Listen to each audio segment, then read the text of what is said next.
С начала 20 века, вследствие всеобщей либерализации в Российской империи в 1905 году, фиксируется массовое возвращение абхазов к исламу. Некоторые источники того времени отмечают, что, цитата, «абхазы после объявления свободы вероисповедания в 1905 году целыми селениями стали возвращаться в магометанство, так что в Гудаутском участке, в этом центре абхазцев, христианами осталось только 2-3 прихода».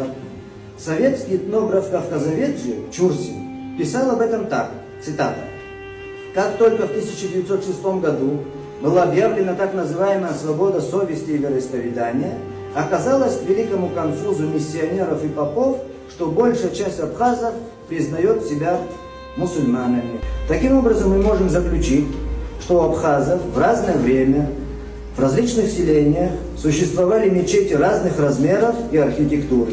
И очевидно, что в большинстве случаев это были скромные деревянные строения, иногда частные жилые дома, но встречались, как мы смогли убедиться, и более основательные каменные здания с куполами и минаретами.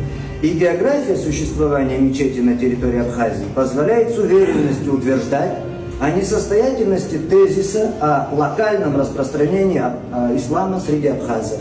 И на наш взгляд, совершенно справедливым является утверждение ранее упомянутого Григория Смыр о том, что, цитата, «накануне свержения царизма наиболее распространенной религией у абхазов оставался ислам, и в список, в кавычках, зараженных мусульманством были занесены почти все села с абхазским населением».